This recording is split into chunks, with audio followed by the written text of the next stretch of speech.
They can't do it today? Yeah, they're of course. I said, now I need you to go blow your nose, get focused, and they did just that. The children of the world reach out. I sent the videotape to New York and said, oh, you gotta see these girls. They kept saying, we're very interested, we're very interested. They were almost signed, but it didn't happen.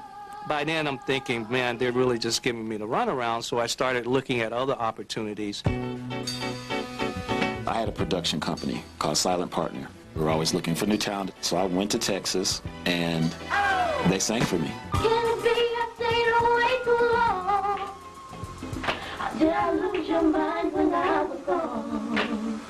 Every great group has a person that drives it. You know, the Jackson 5 had Michael. That day, it was like, okay, she's the one.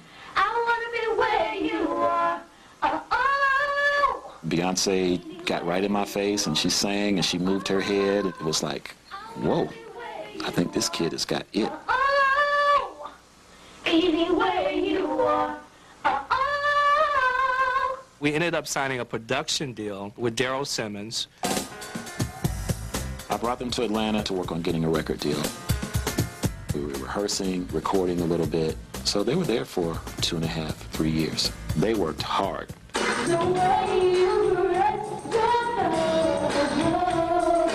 But nothing happened.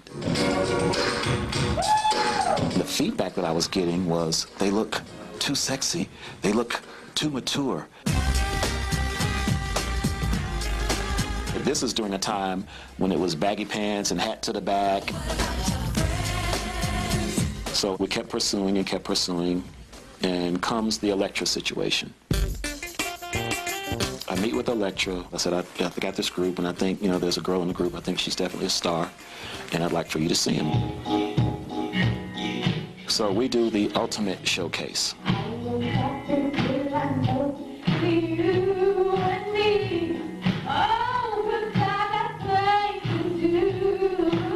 They signed the girls.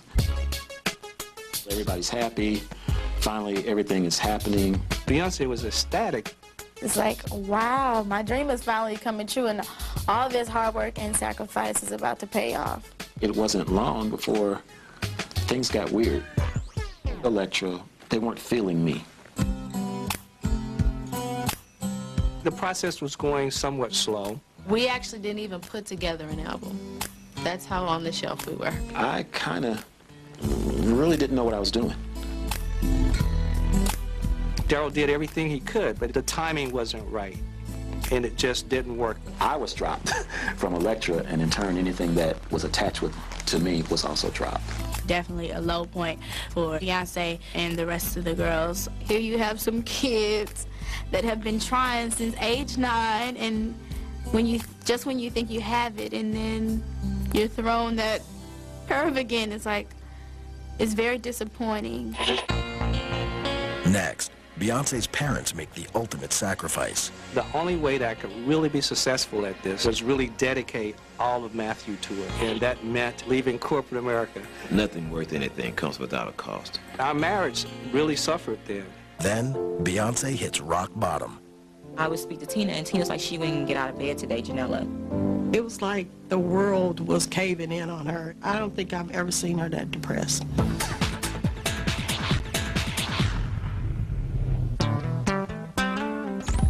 When they got dropped from Elektra, I remember how heartbreaking it was for Beyonce to have to come back to Houston.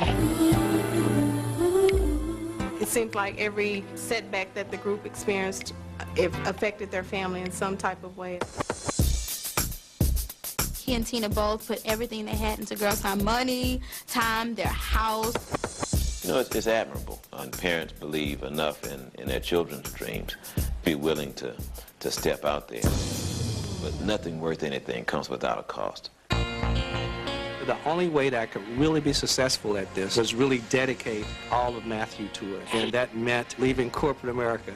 It was a huge adjustment because you're going from making this huge income, and now you've quit your job. Matthew still had that mentality that he was making 6 figures, and he was spending $5,000 on packages and photo shoots and Kinko bills, and I was like, you know, things have changed now. Tina had to take care of everything, so she worked and she ran her salon, and the family survived off of what Tina was making. We had a lot of turmoil about that.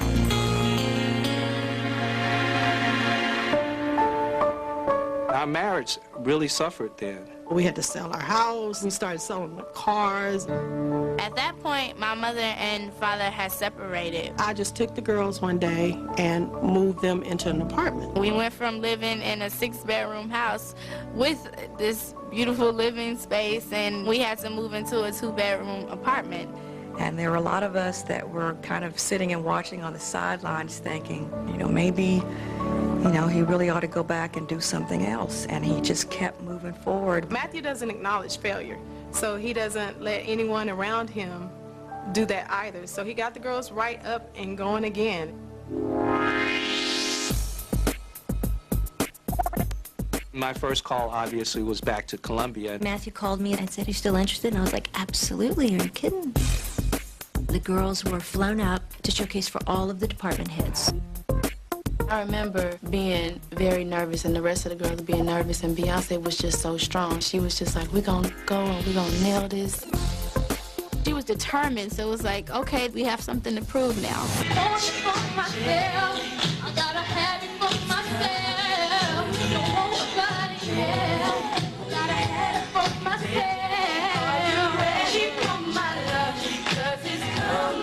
Once Columbia actually got a chance to see them perform in a room with all the big cats and the small cats and just everything, right on point, they blew them away.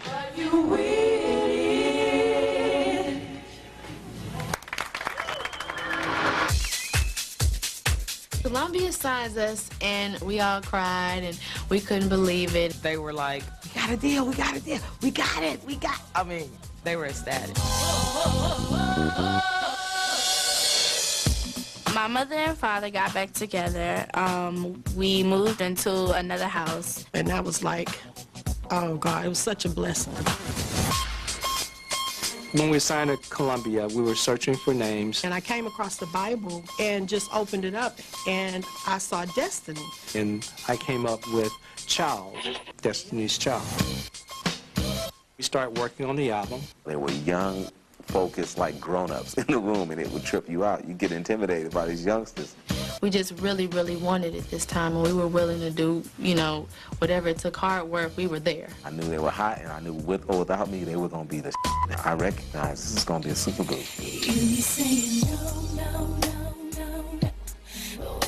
They decided that No, No, No would be the first single, and I remember them going ahead and doing a remix for it before the album came out, and that's when they met Wyclef. This is the remix.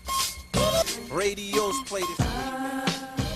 As a producer, you always want to be part of what you think is going to be the next hottest thing. They needed someone to help push them out there. I knew I could cook up something for them because I felt like it was going to be some, you know, real big stuff.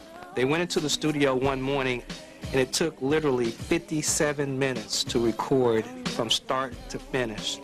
No, No, No Part 2. I know you want me, I can see it in your eyes, but you keep on fighting with yourselves on your mind. The first time Beyonce ever heard it on the radio, she was picking me up from school. And I remember her pulling up and yelling, Solange, come to the car. I'm like, that's us, oh my God, that's us. And I'm like, we're on the radio, we're on the radio. And we get in the car, we turn it up, we turn the windows down, and we just like, yeah. She's like, that's me, and I'm like, that's you. Once that song hit, it was something different, it was something fresh, and it just blew up.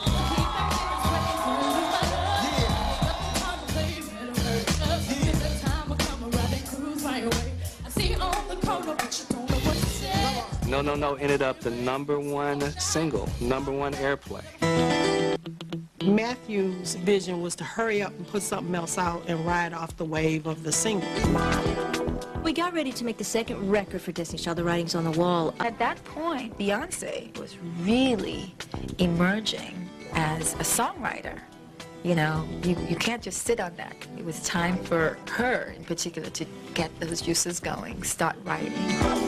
So she ended up writing quite a bit on the second album and producing. She had slashes in her name now, you know. A singer, songwriter, producer, like, woo!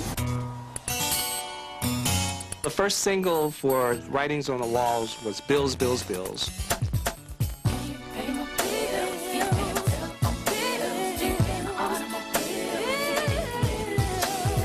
From that point, I could see the press returning my calls a little sooner, a little more enthusiasm. I'm calling about Destiny's Child, as opposed to, I got that package on that group. Business was beginning to really heat up. These girls worked their tails off. What's up, what's up, what's up? We're Destiny's Child. We're Destiny's Child. We're Destiny's Child. Destiny's Child? Destiny's Child. They could not perform enough. Let me hear you say, why you frontin' when you know you really want it? They could not do enough promotion. Hey, how you doing? Yeah, I'm doing mighty fine. I mean, they couldn't work hard enough. Bills, Bills, Bills turns into a #1 song on the Billboard charts, and we're really selling records, and things are going great.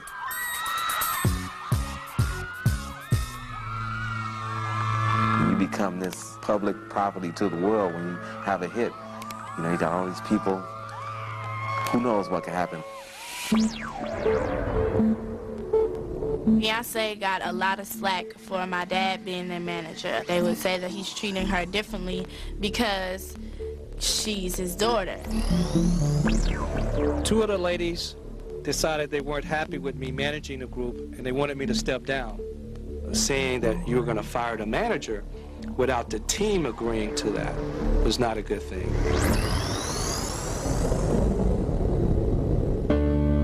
Beyonce was incredibly hurt by it, called the girls, tried to say to them, you know, can't we work this out? Please don't do this.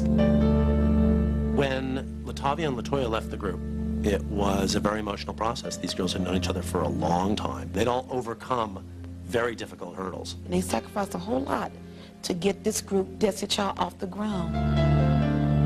I would never have left a group of that magnitude.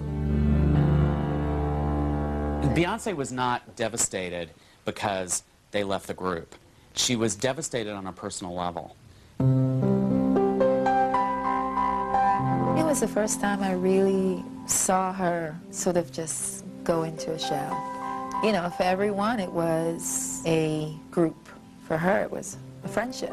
They were brought up as sisters. That's years and years of friendship and loving somebody to just all of a sudden just stop. She was very sad.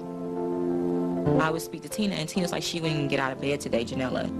It was like the world was caving in on her. I don't think I've ever seen her that depressed. Next, the press has a feeding frenzy. Was it all over the papers? It was every time you turned on the television. And, you know, she was being presented as this blood-sucking diva. I remember having a conversation with her, and she was so distraught. And later, Beyonce gets her revenge. For years, she would let things that she would read, or people would say, get to her. She just was kind of fed up with it. There was this DJ that made up a joke about us, you know, who's going to be the last Destiny's Child member on the island. But she was like, oh, you want to make jokes? I'm a survivor.